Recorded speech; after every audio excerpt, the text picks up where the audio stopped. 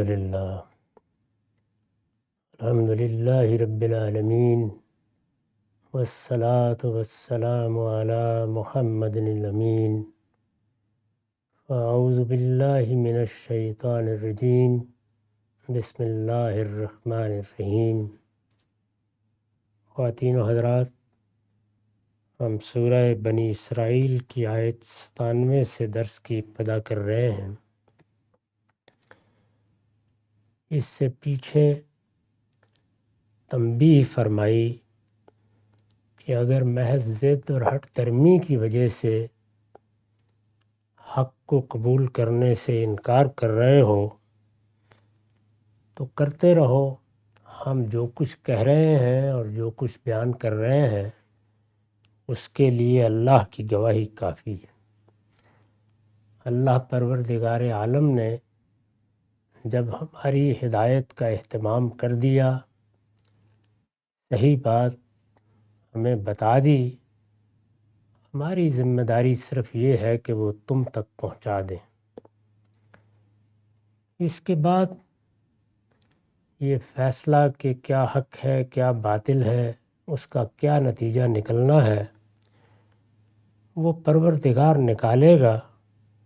آخر میں فرمایا تھا کہ اس میں شبہ نہیں کہ وہ اپنے بندوں کو جاننے والا ہے، وہ ان کو دیکھ رہا ہے۔ کوئی چیز نہ اس کے علم سے باہر ہے، نہ وہ کسی چیز کو اپنے سامنے سے اوجھل ہونے دیتا ہے، ہر چیز اس کی نگاہ میں ہے۔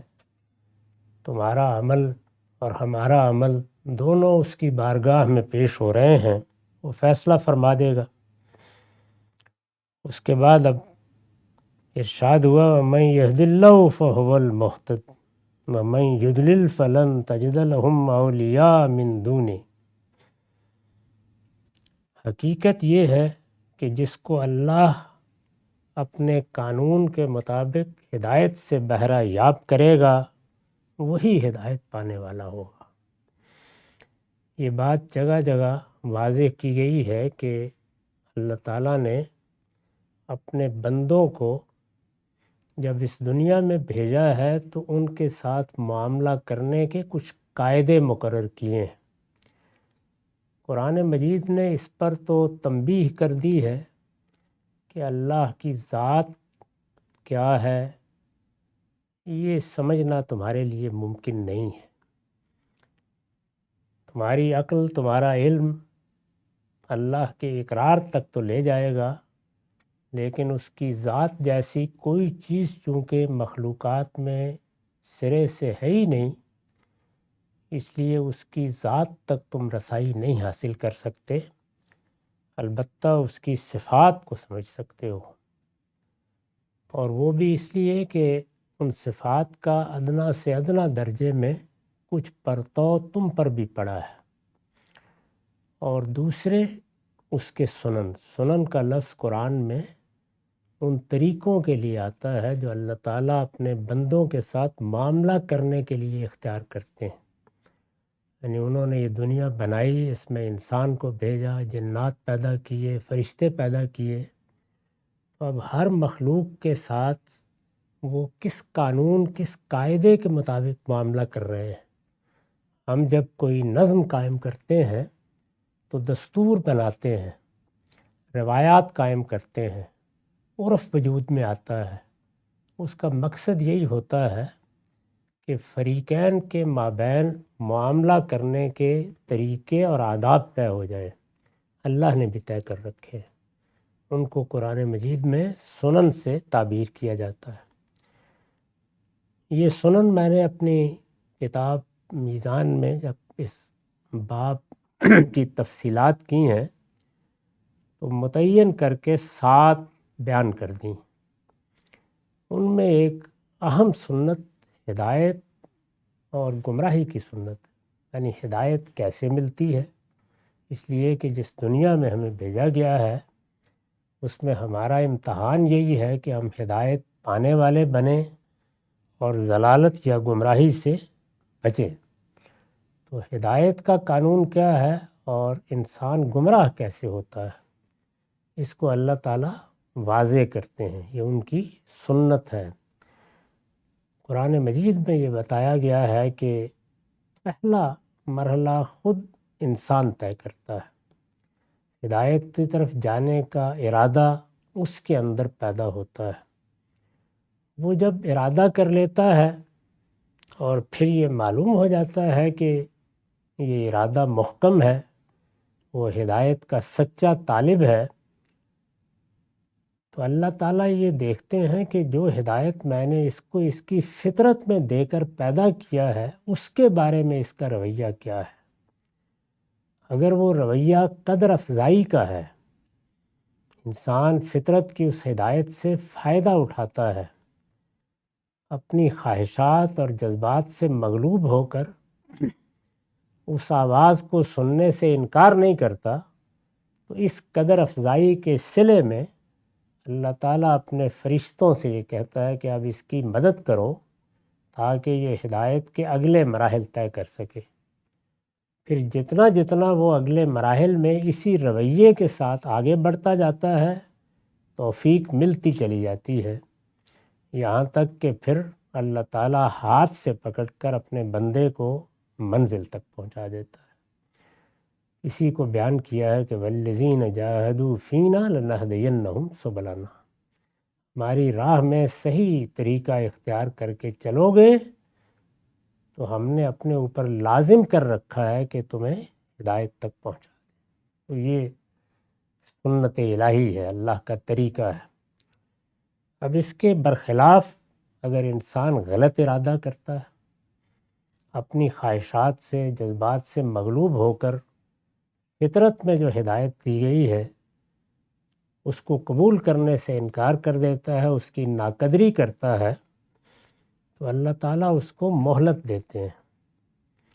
قرآن نے بیان کیا ہے کہ مہلت کے اس عرصے میں اس کی تنبیہ، اس کی بیداری کے لیے اللہ کی آیات سامنے لائی جاتی ہیں، یعنی کبھی اس کا باطن توجہ دلائے گا، کبھی باہر سے کوئی آواز آئے گی، کبھی پیغمبروں اور مصلحین کا زمانہ نصیب ہو جائے گا، کبھی اپنے دور میں کوئی غیر معمولی مصلح میسر ہوگا۔ جگہ جگہ سے اللہ تعالیٰ مہلت دیتے ہیں تاکہ یہ شخص سنبھل جائے، لیکن جب وہ اس مہلت کی بھی قدر نہیں کرتا، جس کو قرآن امہال سے تعبیر کرتا ہے، تو پھر اللہ تعالیٰ کی پکڑ شروع ہو جاتی ہے، یعنی وہ اب ہدایت سے محروم ہونا شروع ہو جاتا ہے۔ اللہ تعالیٰ یہ فرماتے ہیں کہ اس نے میری دی ہوئی ہدایت کی قدر نہیں کی، اب دنیا ہی میں یہ اپنی محرومی کا سفر کرے گا۔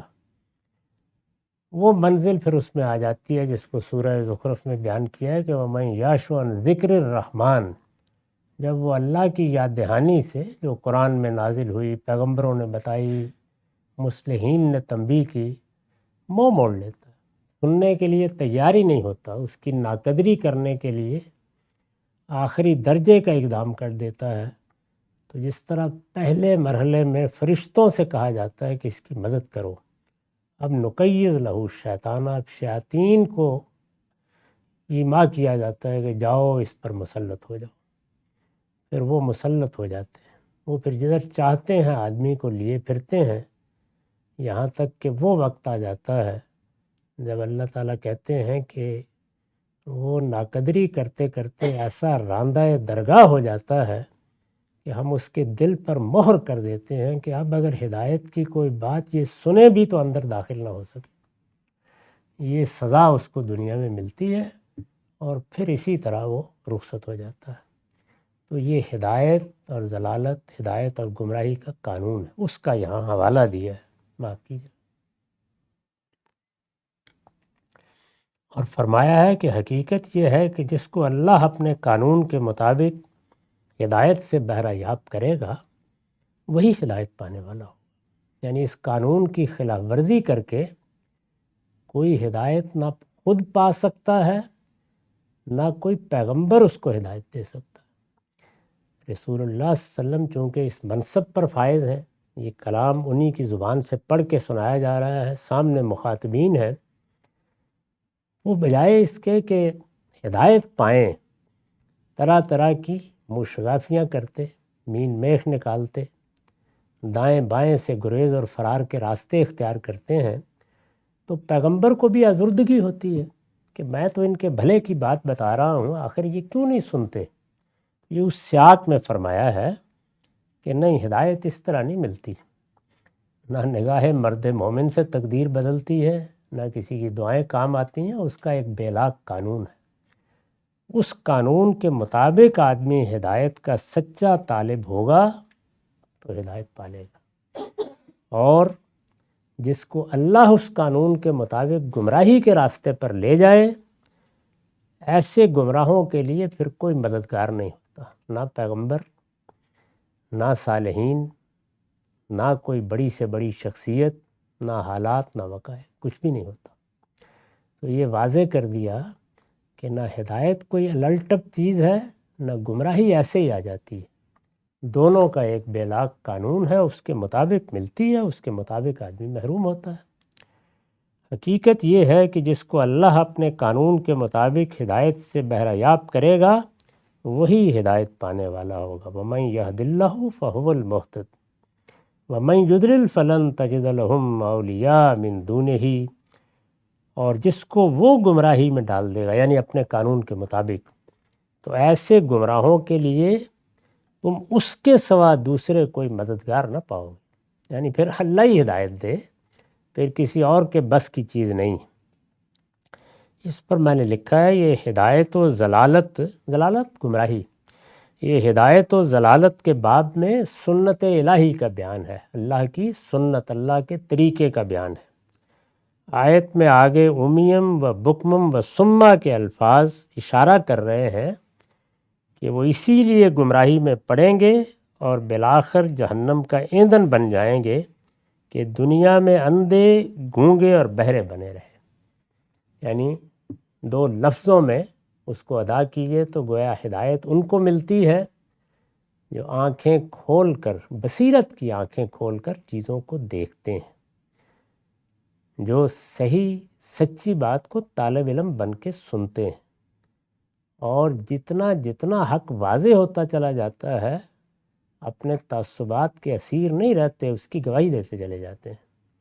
اسی کو الٹ کر بیان کیا کہ اگر وہ اندھے، گونگے اور بہرے بنے رہیں گے، یعنی نہ بصیرت کی آنکھ کھولیں گے، نہ صحیح بات پر کان لگائیں گے، نہ سچی بات کی گواہی دیں گے، تو پھر اللہ تعالیٰ کے اس قانون کی زد میں آ جائیں گے جس کا نتیجہ گمراہی ہوتا ہے، پھر کوئی مددگار نہیں ملے گا۔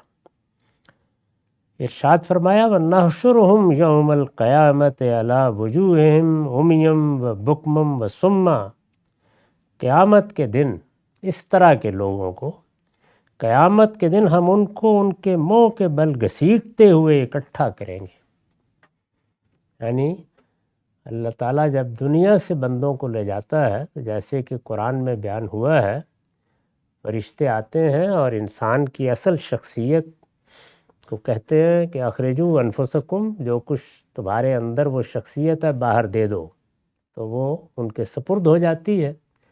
جب ان کے سپرد ہوتی ہے تو اس موقع پر بھی استقبال کا انداز، فرشتوں کے آنے کا طریقہ، ان کا تحیہ، ان کے بات کرنے کا اسلوب، ان کی طرف سے مبارک بتا رہی ہوتی ہے کہ انجام بخیر ہوا، اور اگر اس کے برخلاف ہو تو وہی صورت ہوتی ہے کہ جو اس طرح کے مجرموں کی ہونی چاہیے۔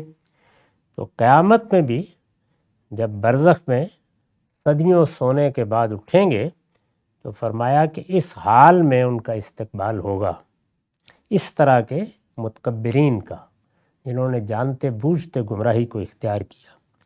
قیامت کے دن ہم ان کو ان کے منہ کے بل گھسیٹتے ہوئے اکٹھا کریں گے، اندھے، گونگے اور بہرے۔ فرمایا یہ سبب بنا ہے، انہوں نے کسی حقیقت کو دیکھنے کے لیے آنکھیں نہیں کھولی، کسی سچائی کی بات کو سننے کے لیے کان نہیں کھولے، اور حق بڑی سے بڑی صورت میں بھی سامنے آ گیا تو اس کی گواہی زبان سے دینے کے لیے تیار نہیں ہوئے۔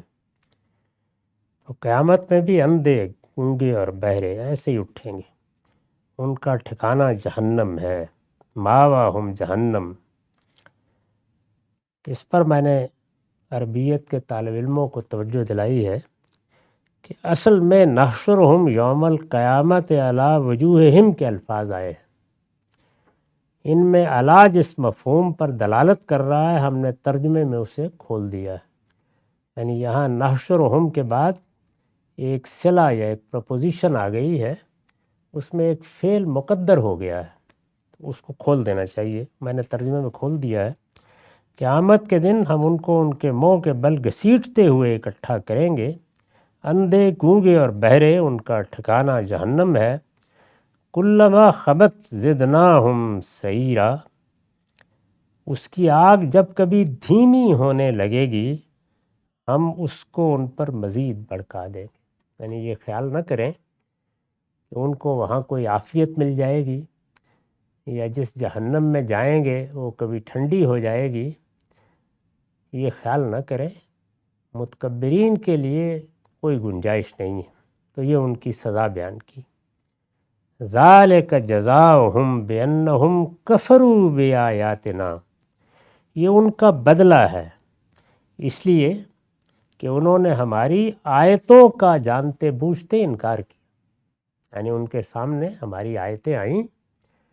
آیتیں قرآن مجید دونوں پہلوؤں سے استعمال کرتا ہے، یعنی اللہ تعالیٰ کی وہ نشانیاں جو انفس میں ہیں، آفاق میں ہیں، زندگی میں سامنے آتی ہیں، خود ہمارے شب و روز کے احوال میں نمایاں ہو جاتی ہیں، اور وہ آیتیں جو انہی کا بیان لے کر اللہ کی طرف سے قرآن کی صورت میں یا اس سے پہلے تورات اور انجیل کی صورت میں نازل ہوئی ہیں۔ انہوں نے ہماری آیتوں کا انکار کیا۔ وَقَالُوا أَإِذَا كُنَّا عِظَامًا وَرُفَاتًا أَإِنَّا لَمَبْعُوثُونَ خَلْقًا جَدِيدًا، اور انکار کیا اور کہا کہ جب ہم ہڈیاں اور ریزہ ریزہ ہو کر رہ جائیں گے، جیسے کہ انسان مرتا ہے، ہم قبر میں دیکھتے ہیں کہ زیادہ عرصہ نہیں گزرتا، ہر چیز سڑ گل جاتی ہے، وہی جیتا جاگتا ارسطو افلاطون ہڈیاں ہوتا ہے، اور وہ ہڈیاں بھی پھر ریزہ ریزہ ہو کے آہستہ آہستہ ختم ہو جاتی ہیں۔ اور کہا کہ جب ہم ہڈیاں اور ریزہ ریزہ ہو کر رہ جائیں گے تو کیا نئے سرے سے بنا کر اٹھائے جائیں گے؟ یعنی اس طرح کی باتیں کرتے ہو تم کہ یہ جو کچھ ہم قبروں میں دیکھ رہے ہیں، اس سے دوبارہ ہماری طرح جیتے جاگتے انسان اٹھ کھڑے ہوں گے، یہ بھی کوئی ماننے کی بات ہے؟ فرمایا یہ انہوں نے کہا، اولم یروا ان اللہ الذی خلق السماوات والارض قادر علی ان یخلق مثلہم، کیا انہوں نے سوچا نہیں کہ جس خدا نے زمین اور آسمانوں کو پیدا کیا ہے وہ اس پر قدرت رکھتا ہے کہ ان جیسے پھر پیدا کرے۔ اگر زمین و آسمان کو پیدا کرنے میں اس کو کوئی دقت نہیں ہوئی، دوسری جگہ کہا ہے کہ پہلی مرتبہ کوئی کام ذرا مشکل ہوا کرتا ہے، نقش ثانی میں تو کوئی دقت نہیں ہوتی، وہ اس پر قدرت رکھتا ہے کہ ان جیسے پھر پیدا کر دے۔ اور حقیقت یہ ہے کہ اس نے ان کے لیے ایک مدت مقرر کر رکھی ہے۔ قادر علی ان یخلق مثلہم وجعل لہم اجلا لا ریب فیہ، جس میں کوئی شبہ نہیں، فابى الظالمون الا کفورا، اس پر بھی ظالم انکار کیے بغیر نہیں رہے۔ یعنی ہمارے پیغمبروں نے آ کر یہ سب باتیں ان کو بتائیں، ہر پہلو سے متنبع کیا، اور یہ بتایا کہ یہ مہلت ایک مدت تک ہے، دنیا میں تمہیں موقع ملتا ہے، یہ موقع اصلاً یہی حقیقت سمجھنے جاننے کا موقع ہے، باقی تو زندگی کی ضرورتیں ہیں جن کے لیے تم معاش کی جدوجہد کرتے ہو، صلاحیتیں ہیں جن کا ظہور تقاضا کرتا ہے، بڑے بڑے کارنامے انجام دیتے ہو، لیکن اصل میں یہ ثبات، بصارت، علم، شعور اس لیے دیا گیا ہے کہ تم ان حقائق کو سمجھو اور تیاری کرو اس دن کی۔ میں نے حاشیہ لکھا ہے، یعنی اس کے لیے تیاری کرنے کی بجائے وہ اس طرح کی باتیں کرتے رہے کہ اس کا وقت بتاؤ کب آئے گی، اور آنی ہے تو کیوں نہیں آ جاتی، آخر کہاں رہ گئی۔ یعنی قیامت کے بارے میں جب متنبع کیا گیا ایسی ہی باتیں کر کے اپنے آپ کو فارغ کر لیا، درا حال ہے کہ قیامت کب آنی ہے اور اس کا وقت کیا ہے یہ اہم نہیں ہے، وہ تو آ جائے گی جب اللہ چاہے گا۔ اصل چیز یہ ہے کہ جس کی موت آ گئی اس کی قیامت آ گئی، تو اس کی فکر کرنی تھی۔ تو فرمایا کہ وہ تم نے نہیں کی، میں نے ایک مدت مقرر کر رکھی تھی، اس میں کوئی شبہ نہیں، اس پر بھی ظالم انکار کیے بغیر نہیں رہے۔ قُل لَوْ أَنْتُمْ تَمْلِكُونَ خَزَائِنَ رَحْمَتِ رَبِّي إِذًا لَّأَمْسَكْتُمْ خَشْيَةَ الْإِنفَاقِ وَكَانَ الْإِنسَانُ قُتُورًا۔ فرمایا انہیں تعجب ہے کہ خدا نے یہ عنایت تم پر کیوں فرمائی ہے۔ یہ مضمون یہاں مقدر ہے، یعنی فرمایا کہ جب یہ بات بیان کی جاتی ہے، اس طرح تنبیہ کی جاتی ہے، انہیں توجہ دلائی جاتی ہے، ان کے استدلال کا جواب دیا جاتا ہے، تو اب جب استدلال میں کوئی بات کہنے کی نہیں رہ جاتی تو پلٹ کر کہتے ہیں کہ اچھا یہ بتائیے کہ یہ ہماری بستی میں آپ ہی رہ گئے تھے کہ آپ کو پیغمبر بنا کھڑا کر دیا جائے، یہ عنایت تم پر کیوں کی گئی ہے۔ دوسری جگہ اس کو بیان کیا قرآن نے کہ لولا نزل ھذا القرآن علی رجل من القریتین عظیم، کہ ہم مان لیتے اگر ہماری بستیوں میں بڑے بڑے سردار اور بڑے بڑے دانشور ہیں، ان میں سے کسی کا انتخاب کیا جاتا، یہ آپ کا انتخاب کیوں کیا گیا۔ پیغمبروں کے بارے میں عرض کر چکا ہوں کہ ان کے ہاں جب تک اللہ تعالیٰ ان کا انتخاب نہیں کر لیتا، جو عام طور پر غیر معمولی صلاحیتیں رکھنے والے لوگ ہیں، ادیب ہیں، شاعر ہیں، حکیم ہیں، فلسفی ہیں، ان کی زندگی جس طریقے سے ارتقاء کے اور مشق اور مزاولت کے مراحل سے گزر رہی ہوتی ہے، اس کا کوئی شائبہ بھی نہیں ہوتا، سرے سے ہوتا ہی نہیں۔ تو اس وجہ سے لوگوں کو تعجب ہوتا ہے کہ یہ تو ہماری طرح ایک عام سے انسان تھے، نیکی اور خیر ایک الگ بات ہے، لیکن نہ کبھی بیٹھ کے مشق کرتے دیکھا، نہ کبھی علم و ادب کے لیے کوئی غیر معمولی چیزیں ان سے ظہور پذیر ہوتی دیکھیں، نہ کبھی یہ کلام اور وہ کلام سامنے آیا، نہ کبھی پیشانی سے ہم نے صلاحیتوں کا ظہور دیکھا، کچھ بھی نہیں دیکھا۔ ایک عام آدمی کی حیثیت سے یمشی فی الاسواق، بازاروں میں چلتے ہوئے اپنے گھر کا سودا سلف خریدتے ہوئے اچانک کھڑے ہو کے کہہ رہے ہیں کہ مجھے پیغمبری کے لیے منتخب کر لیا گیا ہے، یہ کیسے مان لیا جائے۔ فرمایا کہ انہیں تعجب ہے کہ یہ خدا نے تم پر کیوں عنایت فرمائی۔ قُل لَوْ أَنْتُمْ تَمْلِكُونَ خَزَائِنَ رَحْمَتِ رَبِّي، ان سے کہو اگر میری پروردگار کی رحمت کے خزانے تمہارے ہاتھ میں ہوتے تو کیا کرتے؟ اِذًا لَّأَمْسَكْتُمْ خَشْيَةَ الْإِنفَاقِ، تو تم ایسے ہی تھردلے ہو کہ خرچ ہونے کے ڈر سے روک کے بیٹھ جاتے۔ تو میرے پروردگار کی رحمت ہر لحاظ سے عام ہے، وہ جس کو چاہتا ہے جو کچھ چاہتا ہے دیتا ہے۔ وَكَانَ الْإِنسَانُ قَتُورًا، حقیقت یہ ہے کہ انسان بڑا ہی تنگ دل واقع ہوا۔ یعنی یہ کیا بات ہوئی، تمہیں دولت ملی ہے، تمہیں عصر و رسوخ ملا ہے، تمہیں یہ سب چیزیں میسر آئی ہیں، تو اب تمہارا خیال یہ ہے کہ دنیا کی کوئی دولت بھی اب کسی اور کو نہیں ملنی چاہیے، لیکن اللہ کی تقسیم ہے، وہ کسی کو علم دیتا ہے، کسی کو دولت دیتا ہے، کسی کو اقتدار دیتا ہے، کسی کو حسن دیتا ہے، یہ سب اس کی خزانوں میں رحمت کے خزانے ہیں، وہ جس کو چاہتا ہے بانٹتا ہے، لیکن یہ نہیں کہ تم سے پوچھ کر بانٹے، تمہارے سپرد یہ خزانے کر دیتے تو ایک چیز مل جاتی، باقی پر سانپ بن کے بیٹھ جاتے۔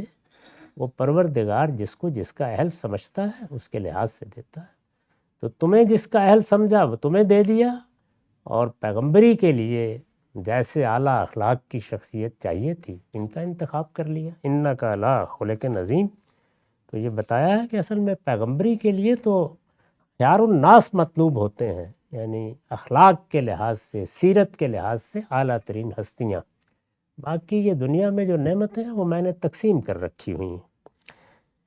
اس پر حاشیہ ہے، مطلب یہ ہے کہ اگر تم تنگ دل ہو تو تم نے خدا کو اپنے جیسا کیوں گمان کر رکھا ہے۔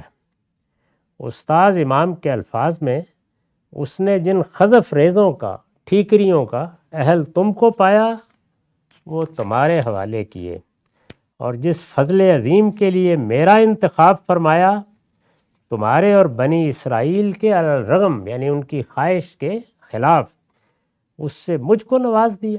یہ اس کی عنایت ہے، اور وہ اپنی عنایتوں کے لیے تمہارے تعصبات کی پابندی کیوں کرے گا؟ یعنی وہ پابند ہے کہ جس کو تم چاہو اسی کو کچھ ملے۔ ہاں اگر یہ سب تمہارے ہاتھ میں ہوتا تو تم یقیناً یہی کرتے کہ اسے اپنے ہی گروہوں کے لیے جمع کر لیتے اور اس میں سے کچھ بھی دوسروں کے پاس جانے نہ دیتے۔ یعنی اقتدار ملتا تو سارا اپنے ہی اقربا میں بانٹ دیتے، اور دولت ملتی تو اس میں بھی یا خود سانپ بن کے بیٹھے رہتے یا اپنے قریبی لوگوں کو دیتے۔ خدا اپنی رحمت کو تقسیم کرتا ہے، اور وہ تقسیم اپنے علم کے لحاظ سے کرتا ہے۔ دوسری جگہ اس کو واضح کیا، اللہ عالم حیث یجعل رسالتہ، اللہ خوب جانتا ہے کون پیغمبری کا اہل ہے، اسی کو دیتا ہے۔ یہ تمہارے کہنے پر نہ دی جاتی ہے نہ کسی سے لی جائے گی۔ تو فرمایا کہ وَكَانَ الْإِنسَانُ قَتُورًا، حقیقت یہ ہے کہ انسان بڑا ہی تنگ دل واقع ہوا ہے۔ وَلَقَدْ آتَيْنَا مُوسَىٰ 9 آیَاتٍ بَيِّنَاتٍ فَاسْأَلْ بَنِي إِسْرَائِیلَ إِذْ جَاءَهُمْ فَقَالَ لَهُ فِرْعَوْنُ إِنِّی لَأَظُنُّکَ یَا مُوسَىٰ مَسْحُورًا۔ تم نشانیاں مانگتے ہو، یعنی جب زچ ہو جاتے تھے تو جگہ جگہ قرآن بتاتا ہے کہ پھر کہتے تھے اچھا چلیے ٹھیک ہے آپ ہی کو پیغمبر بنا دیا، لیکن پھر کوئی معجزہ دکھائیے، پھر کوئی نشانی دکھائیے۔ یعنی علم و عقل کی بنیاد پر کوئی چیز نہیں ماننی، تم نشانیاں مانگتے ہو۔ فرمایا ہم نے موسیٰ کو 9 کھلی ہوئی نشانیاں دی، یعنی آؤ تمہیں نشانیوں اور معجزات کی تاریخ بھی بتا دے۔ موسیٰ کو ہم نے 9 کھلی ہوئی نشانیاں دیں۔ پھر کیا ہوا؟ فرمایا کہ 9 نشانیاں دیکھنے کے بعد کیا فرعون اور اس کے اعیان و اکابر ایمان لے آئے تھے؟ بات ان کے دل میں اتر گئی تھی۔ ایمان وہی لاتے ہیں جو اپنے باطن میں موجود ہدایت کی قدر کرتے ہیں۔ نشانیاں مانگنے والے ایمان نہیں لایا کرتے، یہ تو وہ اصل میں گریز و فرار کے بہانے تراشتے ہیں۔ تو فرمایا ہم نے موسیٰ کو 9 کھلی ہوئی نشانیاں دی تھیں۔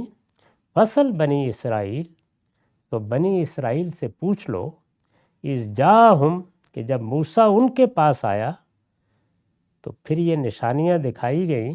تو فقال لہ فرعون انی لاظنک یا موسیٰ مسحورا، تو فرعون نے اس سے یہی کہا کہ اے موسیٰ میں تو سمجھتا ہوں کہ تم پر کوئی جادو ہو گیا ہے۔ یہ جواب دیا تھا اس نے۔ تو کیا حاصل ہوا نشانیاں دینے کا؟ وہی بات جو پیچھے بیان کی کہ ہدایت اور گمراہی کا قانون ہے، وہ اس سے ملنی ہے، وہ نہ نشانیاں دکھانے سے ملنی ہے نہ مناظرے کرنے سے ملنی ہے، اس کے لیے اللہ کا قاعدہ وہی ہے۔ یہ 9 کھلی ہوئی نشانیاں کیا تھیں؟ اس پر میں نے لکھا ہے، اس سے پہلے سورہ اعراف میں ان نشانیوں کا ذکر ہو چکا ہے۔ سورہ اعراف میں اللہ تعالیٰ نے گنوائی ہیں یہ نشانیاں، یعنی عصا جو اژدہا بن جاتا، یعنی عصا جو اژدہا بن جاتا تھا، ید بیضا جو بغل سے نکلتے ہی سورج کی طرح چمکنے لگتا تھا، وہ اپنا ہاتھ بغل میں رکھتے نکالتے تو معلوم ہوا آفتاب طلوع ہو گیا ہے۔ جادوگروں کی برسر عام شکست بڑی نشانی تھی۔ اس موقع پر باقاعدہ ایک اجتماع مقرر کیا گیا، پورے ملک میں منادی کی گئی، یوم الزینہ کہا ہے، یعنی عید کے دن لوگ اکٹھے ہوئے، اور پھر جادوگروں نے برسر عام اعتراف کر لیا۔ ظاہر ہے کہ جس فن کے ماہرین کو پیش کیا گیا وہی پکار اٹھے کہ یہ ہمارے بس کی چیز نہیں ہے۔ پورے ملک میں قحط، پھر طوفان، ٹڈی دل، سرسریوں، مینڈکوں اور خون کی آفات، یہ سب گنوائی ہیں سورہ اعراف میں، جو یکے بعد دیگرے نازل ہوئیں۔ ان کا حوالہ دیا یہاں ان کی تفصیل نہیں کی، وہ تفصیل سورہ اعراف میں ہے۔ یہاں یہ بیان کیا کہ یہ 9 نشانیاں ہیں، گن لو، یہ ہم نے پے در پے بھیجیں، لیکن جواب یہ ملا کہ ہم تو محسوس کرتے ہیں کہ یہ شخص کسی جادو کے زیر اثر ہے، جس سے اس میں اس طرح کی صلاحیتیں پیدا ہو گئی ہیں اور کچھ نہیں ہے۔ تو ارشاد فرمایا کہ یہ نشانیوں کا نتیجہ نکلا کرتا ہے، اس لیے نشانیاں اصل نہیں ہیں، اصل یہ ہے کہ یہ اپنے رویے پر غور کریں۔ اور حقیقت یہ ہے کہ سب سے بڑی نصیحت، سب سے بڑی تبلیغ، سب سے بڑی دعوت بھی یہی ہے کہ لوگوں کے رویوں کی اصلاح ہو۔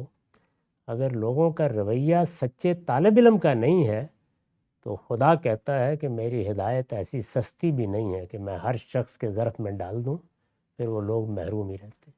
اقول قولی ھذا واستغفر اللہ لی ولکم سائر المسلمین۔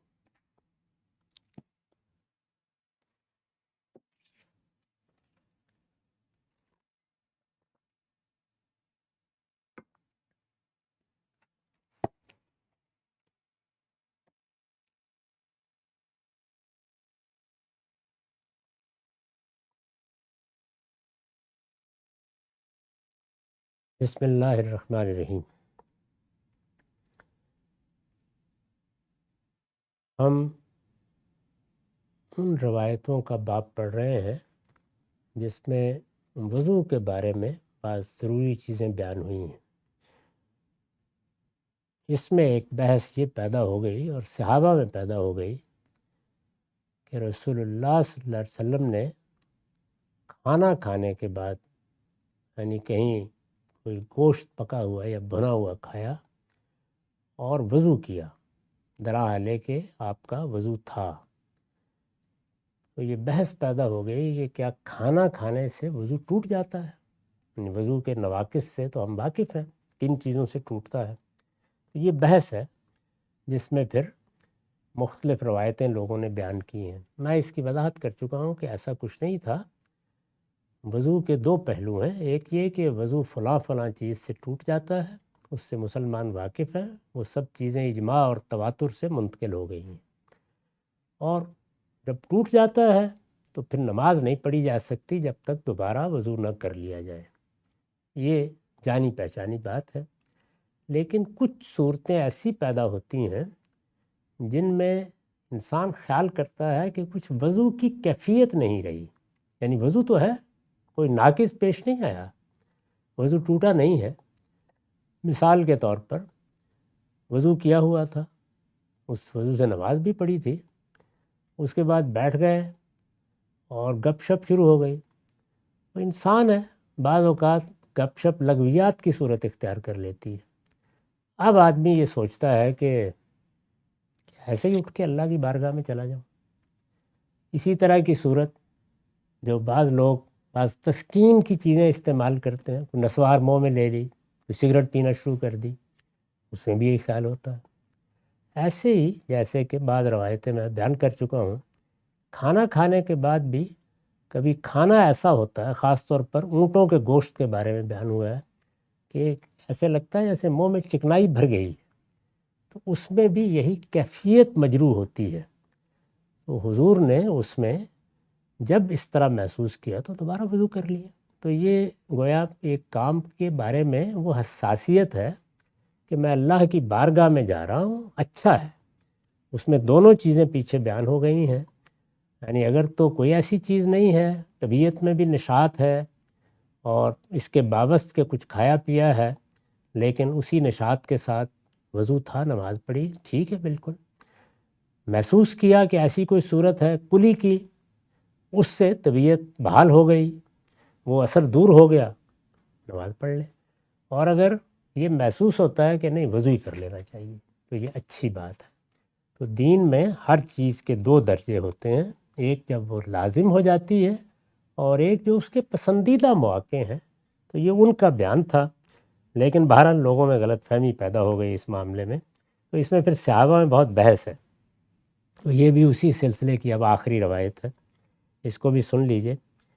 وعن انس بن مالک قال كنت انا وابی وابو طلحہ جلوسا فاکلنا لحما وخبزا ثم دعوت بوضوء فقال لما تتوضا فقلت لهذا الطعام الذي اكلنا فقال اتتوضا من الطیبات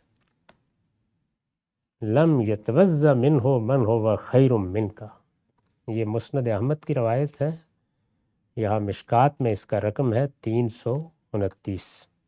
انس بن مالک کہتے ہیں کہ میں اور ابی بن کعب اور ابو طلحہ، ہم سب یعنی تینوں یہ بیٹھے ہوئے تھے، اور ہم نے روٹی اور گوشت تناول کیا۔ اکلنا لحمن و خبزہ۔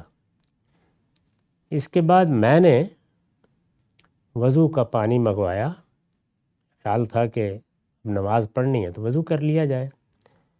تو دونوں نے یعنی ابی نے بھی اور ابو طلحہ نے بھی مجھ سے کہا کہ لما تتوضا، کیوں وضو کیوں کر رہے ہو؟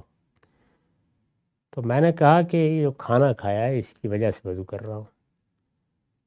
تو دونوں نے کہا کہ طیبات کھائے ہیں یعنی کوئی ایسی چیز تو نہیں کھائی جو حرام تھی، وضو کرنے کی کیا وجہ ہے؟ یہ بحث تھی چونکہ۔ اور اس کے بعد دونوں نے تبصرہ کیا کہ لم یتوضا منہ من ہوا خیر منک، وہ جو تم سے بہت بہتر تھا، حضور کی طرف اشارہ ہے، انہوں نے تو کھانا کھا کے وضو نہیں کیا تھا۔ یہ وہی بحث ہے جس کے پس منظر میں ان کا خیال ہے کہ وضو کرنا چاہیے۔ تو ان دونوں نے یہ کہا کہ تم اللہ کے پیغمبر سے بھی کوئی بڑھ کر ہو گئے ہو جو وضو کرنا ضروری ہے۔ تو اس سے یہ بحث بالکل صاف ہو جاتی ہے کہ کھانے پینے کی چیزیں، جیسے کہ بعض لوگوں نے خیال کیا کہ اگر کوئی پکی ہوئی چیز یا گرم چیز کھائی ہے تو وضو کرنا چاہیے۔ اونٹوں کے گوشت کے بارے میں خاص طور پر، کیونکہ ایک موقع پر کسی نے پوچھا تھا کہ اونٹوں کے گوشت کے بعد بھی وضو نہ کریں تو آپ نے فرمایا کر لو۔ تو وہ وہی چیز ہے، بہتر ہے، اچھی بات ہے، طبیعت میں نشاط نہیں ہے، لگتا ہے کہ اللہ کی بارگاہ میں جانا ہے، وہ کیفیت نہیں رہی تو وضو کر لو، کلی کر سکتے ہو کلی کر لو، یا اور کوئی نشاط حاصل کرنے کے لیے، لیکن وضو اس سے لازم نہیں ہوتا۔ تو میرا خیال ہے کہ یہ سارے پہلو ان روایتوں سے بالکل واضح ہو گئے ہیں۔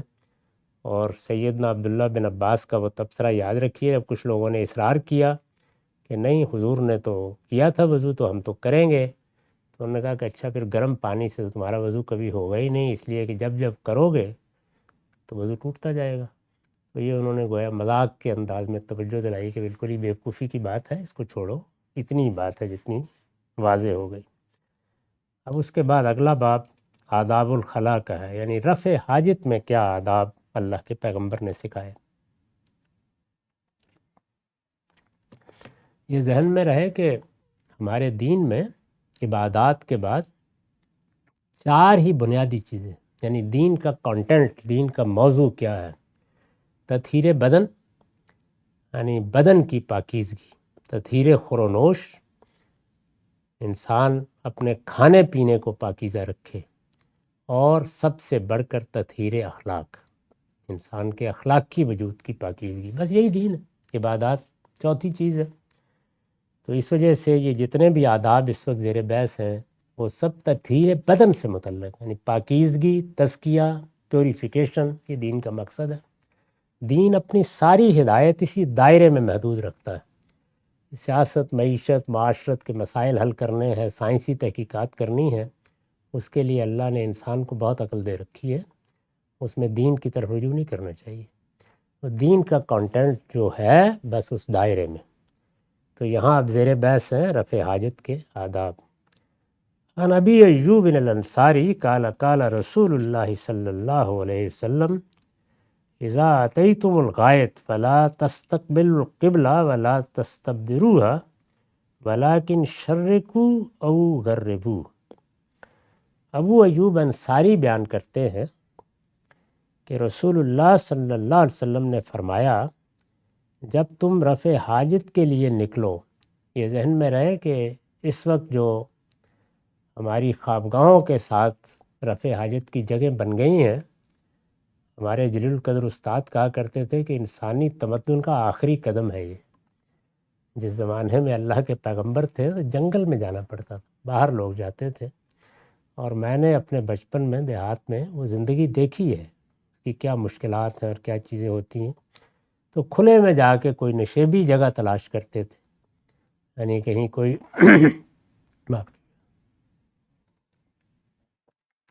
ایسی جگہ مل جائے جہاں کچھ پردہ سا ہو جائے، یا کہیں کسی کھیت میں جہاں فصل اگی ہو جگہ تلاش کر کے۔ اس وجہ سے یہ جو